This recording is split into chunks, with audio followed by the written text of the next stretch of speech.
마라나 마라다가 무슨 뜻이냐면 범어인데요. 그래도 알면 본래 주문은 해석을 따로 하지 않습니다만 몇 개는 그래도 알면 참 도움이 되는 게 있어요. 오음이란 게 뭔지 알면 그래도 참 도움이 돼요. 오음 할 때마다 오음 이러면서 이렇게 더 깊은 마음을 가질 수 있고, 아라남, 아라다. 우리 이제 그 절에 오는 보살님 중에 아라남 보살님이 있어요. 아라남. 본명을 제가 이렇게 아라남이라고 지어드렸는데, 아라남 보살 이러니까 좀 이상하지 않나요? 아라남. 낯설잖아요. 그렇지만 괜찮잖아요. 아라남 좋지 않아요? 맨날 아라남 보살 하니까 뭔가 있어 보이지 않나요? 네. 어디 무슨 뭐랄까요? 어디 SF 영화에 나오는 그런 데 나오는 그런 것처럼, 아라남이라는 것은 시면이에요. 시면. 깊은 마음의 바다, 깊은 바다. 아라다라는 것은 유희예요. 유희. 논일다. 아라다는 논일다라고. 내가 아라다라는 본명도 이렇게 누구한테 할까 하다가 아라다는 아직 안 했는데, 스님 제가 아라다 쓰겠습니다라는 사람 없을까요? 이 중에? 아라다. 나는 본명이 마음에 안 드는데 스님 아라다 본명 제가 할게요. 없네요. 아라다라는 것은 논일다. 그러면 아라나 마라다는 시면에서 논일다, 시면에서 유희하다, 이런 거예요. 그러면 이제 우리가 이게 개법장 진원이잖아요. 법을 여는 진원이에요.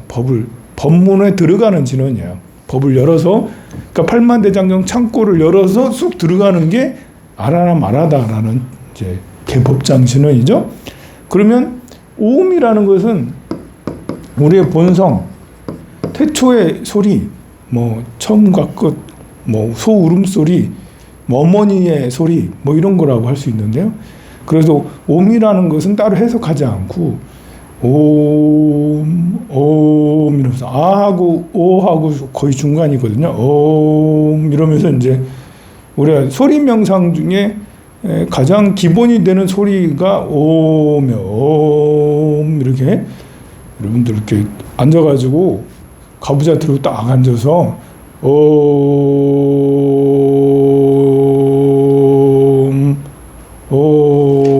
10초씩 이렇게 옴 이렇게 10초나 15초 이렇게 쭉 이렇게 하면 마음이 굉장히 안정이 돼요. 안정이. 소리를 좀 약간 고음을 해도 되고 약간 중저음을 해도 되고 그날 기분에 따라서 옴 이렇게. 발성 연습에도 도움이 돼요. 그래, 오음을 하면 나의 내 내면에 깊은 마음, 우리 마음이 드러난 마음이 있고 깊은 마음이 있어요. 드러난 마음은 분별심이잖아요. 뭐가 좋다 싫다, 돈 많으면 좋고 돈 없으면 싫고, 잘생겼으면 좋고 못생기면 나쁘고 이런 거 있잖아요. 누가 뭐라고 했을 때 나를 칭찬해주면 기분 좋고 그렇지 않으면 기분 나쁘고 이런 빨간 건 좋고 파란 건 싫고 이런 거 하는 것처럼 이게 드러난 마음, 형상에 끌리는 마음, 이런 것들은 이제 이렇게 평상시 살다 보면 그걸로만 살잖아. 그런데 이런 것들을 하면 심연의 마음, 내 내면 깊은 곳의 마음을 들여다볼 수 있어요. 그래서 진원을 할 때는 항상 옴부터 시작하죠. 옴 마니밤메홈, 옴 아무카 바이르차나 이렇게 하면서 옴부터 시작을 하는 것은 그 본래 내 마음을 여는 거예요. 내 깊은 마음을. 그러면 아라남은 그야말로 깊은 마음, 깊은 경전의 바다, 내 본성의 바다, 내가 본래 갖춰 있는 불성, 심연, 그걸 들어가는데 거기에서 재밌게 지낸다는 거예요. 논일다. 거기서 심각한 게 아니고 행복하고 즐겁고, 거기서 경전의 바다에서 기쁘게 즐겁게 논일다 나오는 거예요. 우리가 금강경에 들어가기 전부터 이거 왜 독송하겠어, 너무 힘들어, 무슨 말인지 도대체 알 수 한 번밖에 없고 맨날 똑같은 얘기 하는 것 같고 이거 무슨 말인지 알아들 수 없고 하기 싫어. 뭐 저의 스님 오라니까 와가지고 하긴 하는데 우리 아들 합격 때문에 하긴 하는데 이거 뭐 마치 이제 소가 이제 도살장에 끌려가는 듯이 하기 싫은데도 그냥 이러는 이게 아니고 그게 아니고 알아다라는 것은 그 안에서 기쁜 거 너무 재밌어. 금강경 너무 재밌고 천수경 뭐 그래서 야 법화경 뭐 이렇게 완전 보물이다. 법에 줍듯이 길 다니면서 금덩어리 줍듯이 야 법화경 금덩어리 화엄경 금덩어리 이렇게 주워 담는 이런 재미가 알아다예요. 알아다. 얼마나 훌륭합니까? 공부도 기도도 재미있어야지. 법당에 와서 이렇게 들어오는데 이 기도 입제는 했고 가긴 가야 되고 갈까 말까 망설이다가 왔다가 법당 문 앞에서 들어갈까 말까 북카페 갈까 여기 갈까 북카페 가 커피 한 잔 마시면서 음악 들으면서 이명웅 소리 영웅이 노래하는 거 들을까 아니면 여기서 기도할까 이러면 이명웅은 재미없고 경전은 이영웅은 재밌고 경전은 재미없고 이러면 안 되죠. 경전도 재밌다. 알아다. 재밌어야 된다. 그래서 옴 마라나 마라다. 옴 마라나 마라다. 이렇게 이게 굉장히 깊은 뜻이라는 것을 꼭 이렇게 생각을 해야 돼요. 마음은 세상의 주인이죠. 그래서 우리는 일체 유심조 모든 것은 다 마음에서 만든다는 거예요. 그래서 그 경전 속에서 논일다 내 본마음 속에 여러분들이 본마음을 느낄 줄 알면 훨씬 행복한 것들이 더 늘어나요. 이렇게 가만히 이제 그 명상하듯이 앉아가지고 내 마음을 옴 아라나 이렇게 하면서 내 마음을 이렇게 쭉 내 본마음은 뭘까? 내 본마음은 불성이라는데 이렇게 해서 찾아가려고 이렇게 내 본마음과 마주하려고 이렇게 노력을 하면 그러면 거기에서 미묘한 즐거움이 생겨요. 미묘한 즐거움. 그게 바로 선정이에요. 선정락이죠. 선정락. 선정에 들어서 거기에서 즐거움이 생겨요.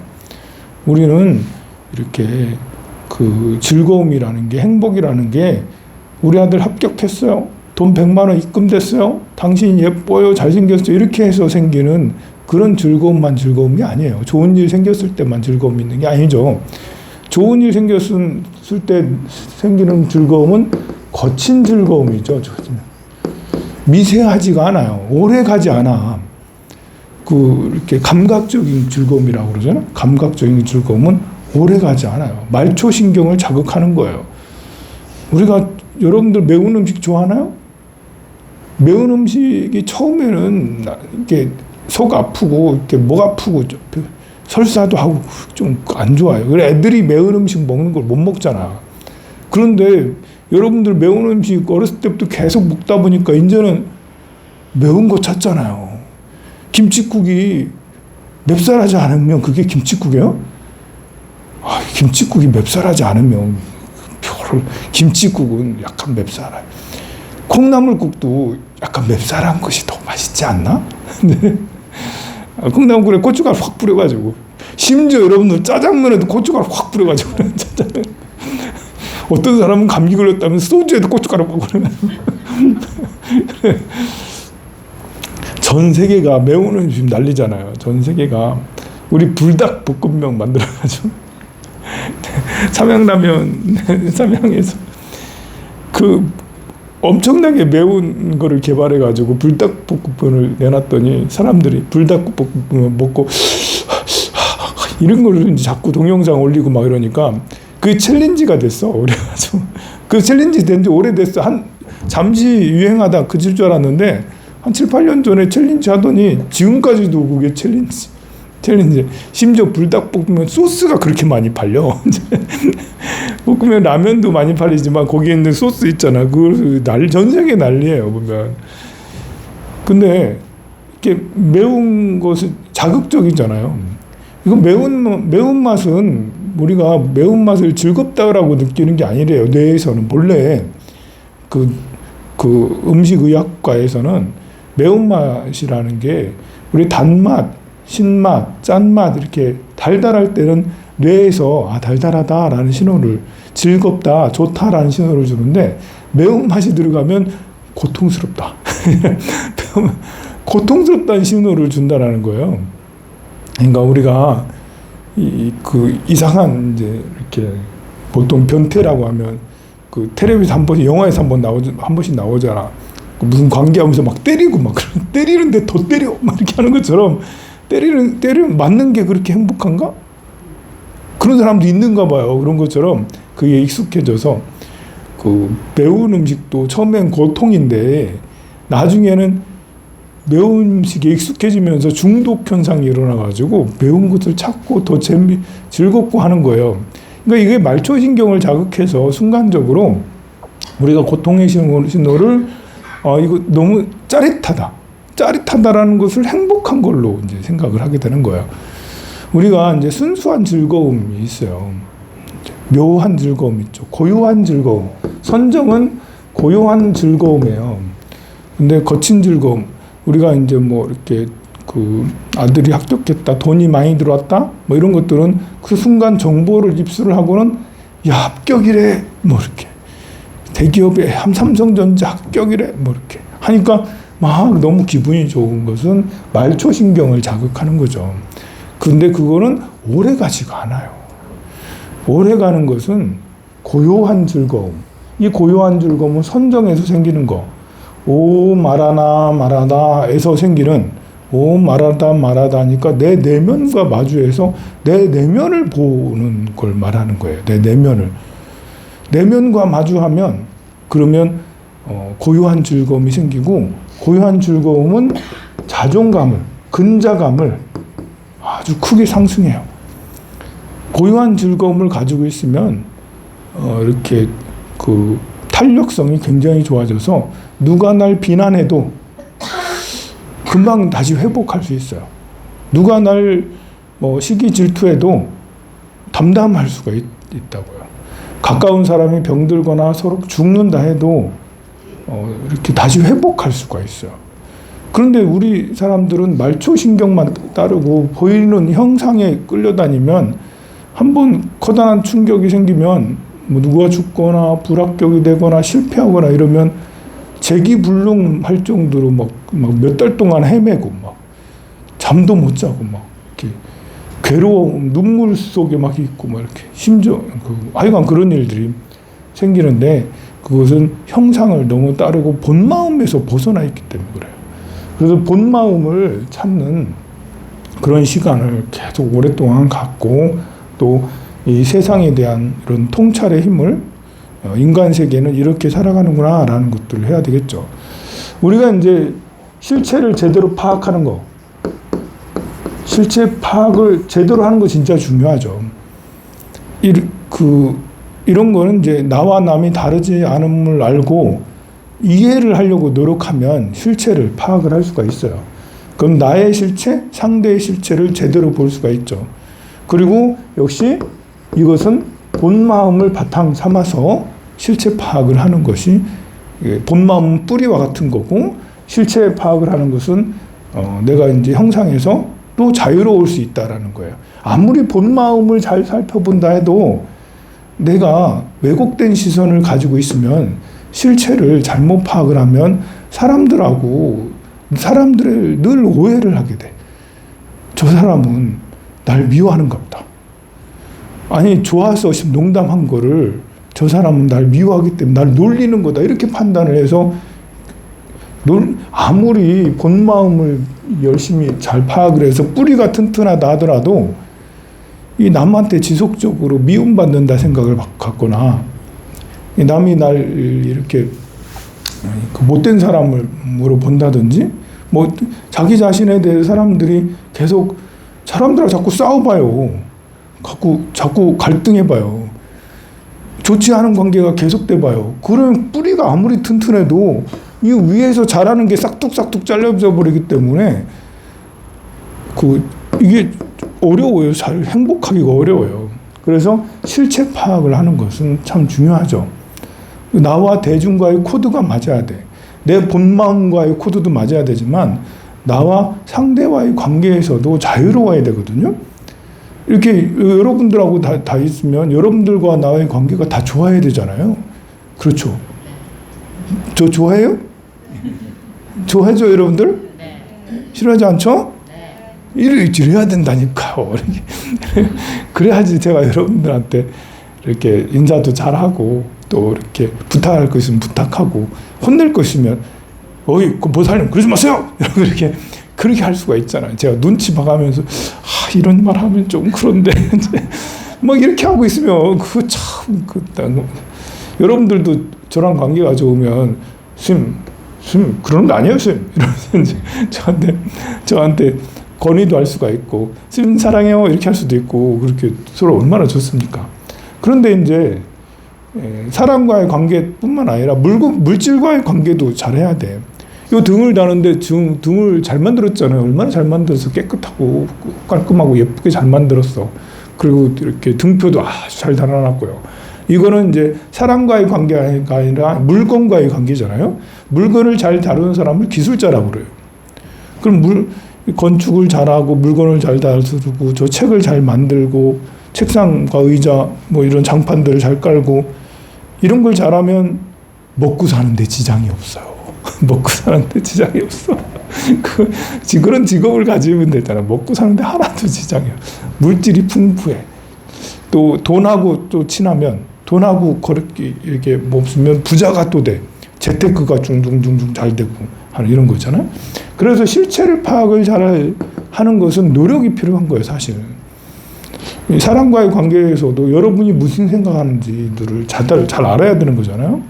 그래서 여론도 중시 여기고 사람들의 성향도 중시 여기고 또 물질이나 재물이나 아니면 이제 권력이나 명예 이런 것들에 대해서 속성을 잘 이해해야 되는 거죠. 그런데 이제 그것도 사실은 이렇게 당당하게 맞서야 되는 거예요. 당당하게 눈을 부릅뜨고 이렇게 봐야 되는데 그걸 이제 왜곡하고 오해하면 그래요. 음모론 같은 걸 믿을 수도 있거든요. 뭐 지구는 평평하다. 지구는 동그란데 평평하다라고 믿을 수도 있어. 왜 지구는 평평한데 사람들 왜 둥그렇다고 생각할까? 그 외계인들이 와서 우리에게 그 세뇌를 시켜가지고 그렇게 해가지고 지구를 동그랗다고 이렇게 다들 믿게 하는 사람들이 많아졌다. 그래서 사람들 다 착각하고 있는데 사실은 지구는 평평하다. 믿음이 가요? 이건 믿음이 안 가는 거잖아요. 근데 이런 수준의 것을 믿는 사람들이 이렇게 있어요. 이런 수준의 이런 걸 믿는 있다니까요. 이게 전 세계에 그런 단체가 있어요. 지구가 여전히 평평하다라고 믿는 이런 단체가 있어요. 그런 이제 이 황룡사가 잘 되는 것은 뒤에서 이렇게 뭔가 뒤에서 큰 손이 막 뒤에서 막 움직여서 막 이렇게 하는 것 같다. 그래서 스님이 그러니까 뒷배가 든든해서 그런 것 같다. 그런 소문 많이 내세요. 소문 많이 내세요. 저 뒷배가 아주 든든해가지고 뭐 절대 나쁜 일이 안 생기고 그냥 팍팍팍 되는. 예, 부처님이 뒷배 뭐. 근데 그렇지 않고 또 다른 음모 이런 것들을 주장할 수도 있겠죠. 이번에 엊그저께 사고 났잖아요. 9명이나 이렇게 서울 시내 한복판에서 직장인들이 그것도 뭐 직장 생활 열심히 하다가 우리가 복이 많은 사람들 아닙니까? 그 사람들? 우리 사회에서 그 사람들, 그 돌아가신 분들이 복이 많은 사람들이에요, 본래. 복이 많은 사람들이었는데, 그래, 좋은 직장 다니고, 사회에 명망 좋고, 앞으로 승진도 할 수가 있는 은행원에, 공무원에, 뭐 이런 분들이에요, 보면. 그러면, 복이 많으면 장수하나? 복이 많은 사람도 이런 일을 당할 수 있는 거예요. 그 이태원에서 죽었던 애들도 159명인가? 애들도 박복해서 그런 게 아니라고요. 오죽 얼마나 업장이 두터우면 뭐 이렇게 차에 업장이 가벼우면 트럭에 치이고 업장이 복이 많으면 제네시스에 치이고 이러나? 그건 아니잖아요. 그건 진짜 아니잖아요. 그래 복이 많은 것과 수명하고 사건 사고는 진짜 다르다. 우리는 이제 나쁜 일 생기면 단명하면 애들, 그 아이들도 있을 거고 부인들도 있을 거 아니에요. 부인들하고 아이들하고 절에 가면 스님한테 부처님 제가 무슨 업장이 두터워서 내 남편을 잃고 부처님 제가 무슨 업장이 두터워서 우리 아버지가 저렇게 일찍 돌아가시고 이게 이제 물론 이제 업장이 두텁다라고 이렇게 하는 것은 그렇게 쓰이라는 게 아니에요. 본래는 자기가 어떤 사건이 생겼을 때 괴로운 사고가 생겼을 때 이것을 직면해야 되는데 직면해서 어떤 왜 그럴까 해서 그걸 해결을 해야 되는데 업장이 전생에 업장이 두터워서 그래요. 이런 것은 회피의 용도가 되기가 쉬워요. 우리 아들이 불합격했어. 제가 업장이 두터워서 그렇게. 우리 아들이 뭐 그 사업에 실패하거나 취업에 실패하거나 막 이랬어. 제가 업장이 두터워서 그래요. 물론 말하기는 좋은데 그런 태도가 과연 나쁜 건 아니지만 꼭 내가 업장이 두터워서 우리 아들이 지금 헤매고 있다라는 그거는 아닐 수도 있는 거예요. 업장은 사실 누구나 두터워요. 안 두터운 사람이 어디 있어요. 그래서 그것들을 왜곡시키기보다는 이제 어떻게 하면 우리 상태 현재에서 헤쳐나갈까를 더 중요하게 여기고 해야 되겠죠. 업장이 두텁다라는 것은 수행할 때 내가 수행이 잘 안 되네? 이 업장이 두터워서 두터우니까 업장을 소멸해야지? 이렇게 인생은 고통이네? 나는 고통, 불교가 이제 제 모든가 일체 계고라 했잖아요. 고통을 말한 것은 고통을 소멸하기 위해서 말한 거예요. 업장이 두텁다라는 말을 한 것은 업장을 소멸시키기 위해서 얘기한 거예요. 내가 업장이 두터우니까 회피해서 그래도 괜찮아. 괜찮아. 업장이 두터우니까 이렇게 다 이런 벌어진 거지. 그래서 거기서 좌절하고 업장이 두터우니까 내가 해봐야 벌거 있나. 그러라는 게 아니고 업장이 두터운 것은 업장을 소멸시키라고 그래서 업장이 두텁다라 하는 거죠. 때로는 마음의 위안이 돼야 될 때도 있어요. 지금처럼 이렇게 엄청난 사고가 생기고 이럴 때는 이제 업장이 두텁습니다. 부처님 하면서 이제 참회하는 마음으로 이렇게 있으면 이렇게 마음이 그나마 조금 누그러져요. 근데 계속해서 오래도록 업장이 두텁다는 말을 생각을 계속해서 지니고 있다면 10년이 지나도 3년이 지나도 내가 신랑 잡아먹은 사람, 내가 태어나서 우리 아버지가 일찍 죽었나 뭐 이런 생각을 하면서 내가 업장이 두터우니까 우리 아버지 돌아가시고 내가 업장이 두터우니까 우리 남편 부인이 죽고 이거 아닌 거예요. 나는 일단 복이 많은 사람이에요. 여러분들도 복이 많은 사람이에요. 우리 모두 복이 많은 사람이에요. 저를 만나면 여러분들이 행운이 일어나요. 막 복권도 당첨된다니까 여러분들. 저 만나면